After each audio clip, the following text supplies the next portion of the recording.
राधे राधे। स्वागत है आप सभी का आपके अपने YouTube channel bright future Hindi classes में। आशा है कि आप सब स्वस्थ होंगे। आज हम फिर से अपनी प्रश्नोत्तर सीरीज की श्रृंखला को आगे बढ़ाते हुए 24वें नंबर की इस सीरीज को कंप्लीट करेंगे। जिन्होंने भी इससे पहले की सीरीज़ नहीं देखी है वो मेरे डिस्क्रिप्शन बॉक्स में जाकर देख सकते हैं। वहाँ पर आपके लिए बहुत ही महत्वपूर्ण प्रश्न लेकर आई हुई हूँ मैं। ये प्रश्न आपके हिंदी विषय से जो भी स्टूडेंट्स तैयारी कर रहे हैं उनके लिए बहुत महत्वपूर्ण रहने वाले हैं। तो आप इन वीडियोस में शुरू से लास्ट तक बने रहिएगा। लाइक करिए, शेयर करिए और कमेंट में ज़रूर बताइएगा कि आपके इन 25 प्रश्नों में से कितने प्रश्नों के उत्तर सही हुए हैं। और जो भी नए हैं वो मेरे चैनल को सब्सक्राइब भी करिए ताकि आपको मेरी आने वाली हर एक वीडियो का फ़ायदा मिल सके और आप उनसे अपनी प्रतियोगी परीक्षाओं की तैयारी कर सकें। तो चलिए शुरू करते हैं आज का हमारा 601 नंबर का ये प्रश्न। इम्पोर्टेंट प्रश्नों के उत्तरों को आप नोट डाउन भी करते रहिए ताकि आपके एग्ज़ाम के समय के लिए वो एक क्विक रिवीजन की तरह आपकी हेल्प करें। तो हमारा प्रश्न देखिए 601 नंबर का है। जंक्शन कहानी के लेखक हैं। बहुत महत्वपूर्ण ये प्रश्न है। मैं इसमें केवल वही प्रश्न लेकर आई हूँ जो इससे पहले के परीक्षाओं में पूछे गए हैं, चाहे वो उत्तर प्रदेश की एलटी परीक्षा हो या आपके नवोदय विद्यालय से संबंधित या केंद्रीय विद्यालय से संबंधित हो या उत्तराखंड की एलटी प्रवक्ता परीक्षा से संबंधित हो। तो ये प्रश्न पहली परीक्षाओं में आ चुके हैं। जंक्शन कहानी के लेखक हमें बताने हैं तो इसके ऑप्शन देखिए। मुक्तिबोध, अज्ञेय, दूधनाथ सिंह, यशपाल। बहुत महत्वपूर्ण ये कहानी है, इम्पोर्टेंट ये क्वेश्चन है। तो इस कहानी के जो लेखक हैं वो हैं option number A Muktibodh. Gajanan Madhav Muktibodh ji द्वारा रचित ये कहानी है। अगला प्रश्न देखिए। जिंदगी और गुलाब के फूल ये किसका कहानी संकलन है? तो इसके ऑप्शन देखिए। उषा प्रियमवदा, मृणाल पांडे, चित्रा मुदगल। चौथा ऑप्शन है मृदुला गर्ग। तो जिंदगी और गुलाब के फूल यह कहानी संकलन है ऑप्शन नंबर ए, उषा प्रियमवदा जी द्वारा रचित है ये। इनके अन्य कहानी संकलन देखिए। फिर वसंत आया, एक कोई दूसरा, कितना बड़ा झूठ। आप इन चारों रचनाओं को नोट कर लीजिए। जिंदगी और गुलाब के फूल, फिर वसंत आया, एक कोई दूसरा और कितना बड़ा झूठ, ये हैं उषा प्रियमवदा जी की कहानी संकलन। इम्पोर्टेंट कहानियाँ हैं ये। अगला प्रश्न देखिए। अमर वल्लरी इस कहानी संग्रह के रचनाकार कौन है? बहुत ही महत्वपूर्ण ये कहानी संग्रह है अमर वल्लरी। इसके ऑप्शन देखिए। निर्मल वर्मा, अज्ञेय, भगवान दास या मैत्रेयी पुष्पा। तो इसका जो सही आंसर है वो है ऑप्शन नंबर बी, अज्ञेय। सच्चिदानंद हीरानंद वात्स्यायन अज्ञेय जी द्वारा रचित है ये। अगला प्रश्न देखिए। इसमें शेखर जोशी को उनकी किस रचना के लिए उत्तर प्रदेश हिंदी संस्थान के महावीर प्रसाद द्विवेदी पुरस्कार से सम्मानित किया गया है? बहुत महत्वपूर्ण ये प्रश्न है। तो शेखर जोशी की वो कौन सी रचना थी जिसके लिए उन्हें महावीर प्रसाद द्विवेदी पुरस्कार से सम्मानित किया गया है? इसके ऑप्शन देखिए। नौरंगी बीमार है, हलवाहा, पेड़ की याद या किस्सा गो। ये चारों ही रचनाएं इनकी बहुत प्रसिद्ध रही हैं। तो इसमें से ऑप्शन नंबर यहाँ पर बी नहीं है, ये ऑप्शन नंबर सी है, पेड़ की याद। तो इस रचना के लिए इन्हें महावीर प्रसाद द्विवेदी पुरस्कार से नवाजा गया था उत्तर प्रदेश हिंदी संस्थान के द्वारा। तो पेड़ की याद इनकी बहुत ही प्रसिद्ध रचनाएं रही हैं। नौरंगी बीमार है, हलवाहा, किस्सा गो, दाजियो, कोसी का घटवार, ये सभी शेखर जोशी जी की प्रमुख कहानियां हैं। अगला प्रश्न देखिए। अपने जीवन काल में सिर्फ 3 कहानियों की रचना कर हिंदी कथा साहित्य में अपनी अमिट पहचान बना लेने वाले रचनाकार का नाम। इनमें से वो कौन से कहानीकार हैं जिन्होंने केवल अपने जीवन में 3 ही कहानियाँ लिखी, लेकिन तीनों ही कहानियों से वो सर्वश्रेष्ठ कहानीकार के रूप में जाना जाने लगा उन्हें। तो इसके ऑप्शन देखिए, इलाचंद्र जोशी, चंद्रधर शर्मा गुलेरी, अग्गे या मोहन राकेश। तो इसका जो सही आंसर है वो है option number B, Chandradhar Sharma Guleri ji. तो इनकी वो 3 कहानियाँ कौन कौन सी हैं देखिए। उसने कहा था, बुद्धू का कांटा, सुखमय जीवन। ये बहुत ही इनकी महत्वपूर्ण कहानियाँ हैं जिनसे इन्होंने अपने हिंदी कथा साहित्य में एक अमिट पहचान बनाई है। गुलेरी जी द्वारा लिखित उसने कहा था हिंदी की ये सर्वश्रेष्ठ कहानी है और यह कहानी सन 1915 में सरस्वती पत्रिका में प्रकाशित हुई थी। तो ये क्वेश्चन भी बनता है कि गुलेरी जी द्वारा रचित कहानी उसने कहा था किस वर्ष सरस्वती पत्रिका में प्रकाशित हुई थी। तो ये हुई थी सन 1915 में। प्रथम महायुद्ध की पृष्ठभूमि पर लिखी गई यह कहानी रचना शिल्प की दृष्टि से बहुत ही ज़्यादा क्या है, बेजोड़ है। अगला प्रश्न देखिए, निम्नलिखित में से किस कहानी के लेखक प्रेमचंद नहीं हैं। इसके ऑप्शन देखिए, बड़े घर की बेटी, मिस पद्मा, ठाकुर का कुआं या छोटा जादूगर। तो इसमें से प्रेमचंद्र की जो नहीं है वो है ऑप्शन नंबर डी, छोटा जादूगर। ये किसकी रचना है, ये है जयशंकर प्रसाद जी की। अगला प्रश्न है, प्रेरणा नामक कहानी रचित है। बहुत महत्वपूर्ण ये कहानी है और एग्ज़ाम में अक्सर पूछी गई है ये। तो इसके ऑप्शन हैं डॉक्टर नगेंद्र, आचार्य हजारी प्रसाद द्विवेदी, जयशंकर प्रसाद जी या प्रेमचंद्र। तो प्रेरणा कहानी जो है वो है option number D, Premchandra ji द्वारा रचित कहानी। इनकी जो ये प्रेरणा कहानी है ये मानसरोवर भाग 4 की पहली कहानी है, जबकि इनकी अन्य कहानियाँ देखिए, नवनिधि, प्रेम पूर्णिमा, नमक का दारोगा, बड़े घर की बेटी, मंत्र, ईदगाह और कफन, ये सभी इनकी बहुत महत्वपूर्ण कहानियाँ रही हैं। अगला प्रश्न देखिए, हरी बिंदी, बहुत ही महत्वपूर्ण ये कहानी है। तो इसके साहित्यकार किस साहित्यकार की ये कहानी है। इसके ऑप्शन देखिए, मैत्रेयी पुष्पा, उषा प्रेमवदा, मृदुला गर्ग, मन्नू भंडारी। तो हरी बिंदी ये है option number C, Mridula Garg ji द्वारा रचित कहानी है ये। इनकी अन्य कहानी संग्रह देखिए, कितनी कैदें, टुकड़ा टुकड़ा आदमी, ग्लेशियर से, समागम, मेरे देश की मिट्टी आहा। तो ये सभी मृदुला गर्ग जी द्वारा रचित कहानियाँ हैं। अगला प्रश्न देखिए, कहानी संग्रह दूसरा ताजमहल की लेखिका। बहुत ही महत्वपूर्ण ये कहानी है, दूसरा ताजमहल। इसके ऑप्शन है नासिरा शर्मा, क्षमा शर्मा, ममता कालिया या अनीता जैन। तो दूसरा ताजमहल लिखी है option number A, Nasira Sharma ji द्वारा।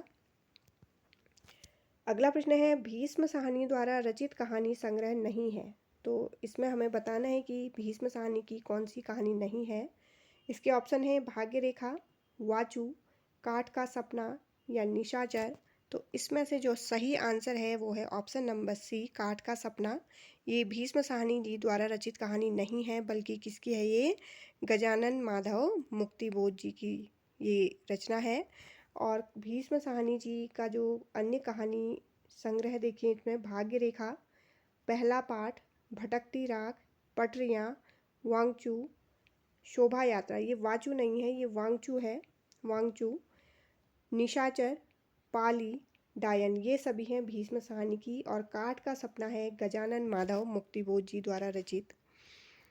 अगला प्रश्न देखिए, जैनेन्द्र कुमार द्वारा रचित कहानी संग्रह नहीं है। इसके ऑप्शन है इंसान के खंडहर, पाजेब, नीलम देश की राजकन्या, वातायन। तो जैनेन्द्र जी की जो कहानी संग्रह नहीं है वो है ऑप्शन नंबर ए, इंसान के खंडहर। ये किसकी कहानी है ये, इंसान के खंडहर, ये है मोहन राकेश जी की। तो मोहन राकेश जी की अन्य कहानी संग्रह भी हम यहाँ पर देख लेते हैं।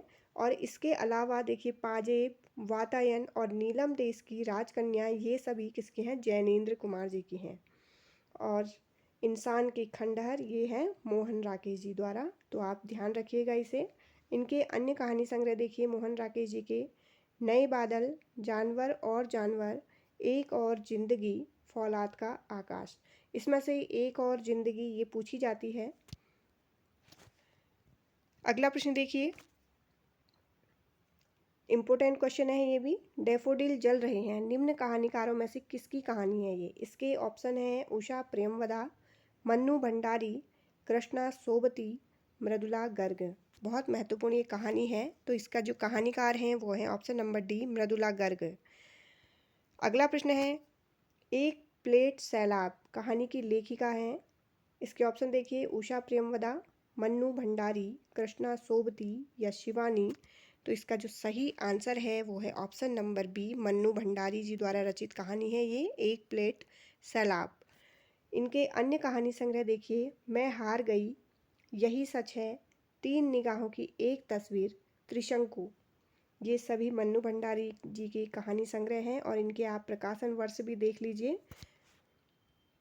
अगला प्रश्न देखिए, निम्नलिखित में से कौन सा कहानी संग्रह प्रेमचंद्र का नहीं है? इसके ऑप्शन है प्रेम पचीसी, प्रेम द्वादशी, मोहब्बत की राहें, सप्त सरोज। तो प्रेमचंद्र जी द्वारा जो रचित कहानी संग्रह नहीं है वो है ऑप्शन नंबर सी, मोहब्बत की राहें। मोहब्बत की राहें किसकी हैं? देखिए ये हैं भैरव प्रसाद गुप्त जी की कहानी संग्रह है ये। इनके अन्य कहानी संग्रह देखिए, भैरव प्रसाद गुप्त जी की मोहब्बत की राहें, कह फरिश्ता, बिगड़े हुए दिमाग, इंसान, सितार के तार, बलिदान की कहानियाँ, मंजिल, महफिल, मंगली की टिकुली, आप क्या कर रहे हैं, ये सभी किसके हैं? भैरव प्रसाद गुप्त जी के कहानी संग्रह हैं। अगला प्रश्न देखिए, गुंडा कहानी प्रसाद के किस कहानी संग्रह में संकलित है? इम्पोर्टेंट है, पहले पूछा जा चुका है ये क्वेश्चन। तो इसके ऑप्शन देखिए, इंद्रजाल में संकलित है ये, आकाशदीप में संकलित है, प्रतिध्वनि में संकलित है या आंधी में संकलित है? तो गुंडा कहानी ये है ऑप्शन नंबर ए, इंद्रजाल में संकलित। अगला प्रश्न देखिए, ठेस कहानी के लेखक हैं। इसके ऑप्शन हैं अज्ञेय, फणीश्वर नाथ रेणु, अमरकांत या मोहन राकेश। तो ठेस कहानी इसके लेखक हैं option number B, Phanishwar Nath Renu जी। अगला प्रश्न है, हत्या नामक कहानी के लेखक कौन है, हमें बताना है। इसके ऑप्शन है अज्ञेय, जैनेन्द्र कुमार, मुक्तिबोध या प्रेमचंद। तो हत्या कहानी ये लिखी है option number B, Jainendra Kumar ji ने। इनके अन्य जो प्रमुख कहानियां हैं देखिए, हत्या, खेल, फोटोग्राफी, अपना अपना भाग्य, बाहुबली, वातायन, नीलम देश की राजकन्या, एक दिन, स्पर्धा, पत्नी, एक कैदी, लाल सरोवर, मास्टर जी। इसमें से एक कैदी ये बहुत महत्वपूर्ण है, नीलम देश की राजकन्या ये, और वातायन। वैसे तो सभी महत्वपूर्ण रचनाएं मैंने इनकी लिखी हैं, तो ये अक्सर पूछी जाती हैं। मैं बार बार रचनाएं इसलिए रिपीट करती हूँ ताकि आपको ये रचनाएं आसानी से याद हो सके। अगला प्रश्न देखिए, नई कविता परंपरा का तिरस्कार है और नई कहानी परंपरा का विस्तार। महत्वपूर्ण कथन है ये, तो ये किसने कहा है? इसके ऑप्शन देखिए, शैलेश मटियानी, राजेंद्र यादव, महीप सिंह, नामवर सिंह। तो ये जो कथन कहा है वो है option number B, Rajendra Yadav ji ने। अगला प्रश्न है, निम्नलिखित में से राजेंद्र यादव की कहानी कौन सी है? इसके ऑप्शन है एक और जिंदगी, तलाश, जहां लक्ष्मी कैद है, एक दिन। महत्वपूर्ण प्रश्न है ये। तो इसका जो सही आंसर है वो है ऑप्शन नंबर सी, जहां लक्ष्मी कैद है। इसे ध्यान रखिएगा, ये राजेंद्र यादव की कहानी है जहां लक्ष्मी कैद है। तो अक्सर एग्जाम में पूछी जाती है ये रचना। इनकी जो अन्य कहानियाँ देखिए, लहरें और परछाइयाँ, एक दुनिया समानांतर, देवताओं की मूर्ति, खेल खिलौने, अभिमन्यु की आत्महत्या। अगला प्रश्न देखिए इसमें, और जो इसमें अन्य रचनाएं दी हैं उनके भी हम रचनाकार देख लेते हैं। एक और जिंदगी ये है मोहन राकेश जी द्वारा रचित, तलाश कमलेश्वर की है और एक दिन है जैनेन्द्र की। तो आप इन सभी रचनाओं को ध्यान रखिएगा। एक और जिंदगी किसकी है? मोहन राकेश। तलाश कमलेश्वर की है और एक दिन जैनेन्द्र की है। तथा जहाँ लक्ष्मी कैद है ये है राजेंद्र यादव की कहानी। तो आप इन चारों ही रचनाओं को ध्यान रखिएगा। अगला प्रश्न देखिए, लड़कपन था तब मैं उसके समकक्ष था, हम में कोई भेद न था, यह पद पाकर मैं अब केवल उसकी दया के योग्य हूँ। वह मुझे अपना जोड़ नहीं समझता, वह बड़ा हो गया है, मैं छोटा हो गया हूँ। तो यह निम्नलिखित में से किस कहानी का अंश है? किस कहानी से ये लिया गया है? इसके ऑप्शन है ईदगाह, बड़े घर की बेटी, शतरंज के खिलाड़ी या गुल्ली डंडा। तो ये चारों ही रचनाएं किसकी हैं? ये प्रेमचंद्र जी द्वारा रचित कहानियां हैं, सब प्रेमचंद्र जी की हैं ये सब रचनाएं। तो इसका जो सही आंसर है ये है option number D, gulli danda से ये लिया गया है। अगला प्रश्न देखिए, निम्नलिखित में से कौन सी कहानी शैलेश मटियानी की है? इसके ऑप्शन है माता का हृदय, दो दुखों का एक सुख, होली का उपहार, शतरंज के खिलाड़ी। तो इसमें से शैलेश मटियानी की जो कहानी है वो है ऑप्शन नंबर बी, दो दुखों का एक सुख।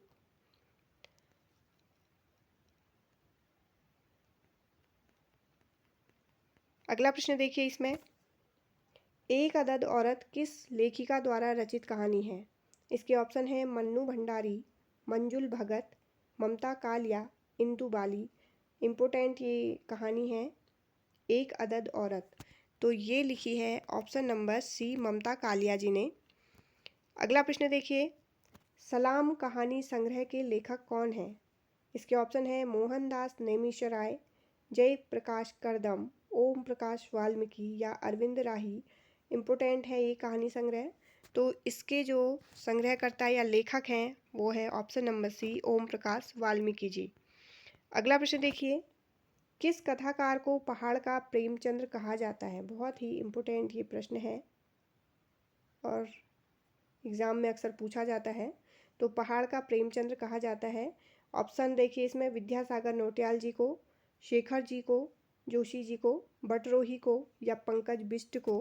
तो इसका सही आंसर है option number A, Vidyasagar Nautiyal ji को। इनके अन्य कहानियाँ देखिए, कहानी संग्रह टिहरी की कहानियाँ, सच्ची डोर, उमर कैद, भैंस का कटिया, माटी खाए जानवरा, घास, सोना, मुलजिम और सन्नीपात। ये सभी महत्वपूर्ण कहानी संग्रह हैं। आप इन सभी को याद कर लीजिएगा या नोट कर लीजिए। तो आज हमारे ये 25 प्रश्नों की सीरीज़ अभी ख़त्म हो गई है। तो मैं इसके आगे के अन्य जो प्रश्न हैं इम्पोर्टेंट उनको लेकर अगली सीरीज़ में लेकर आऊँगी। तब तक के लिए जय हिंद, जय भारत, धन्यवाद।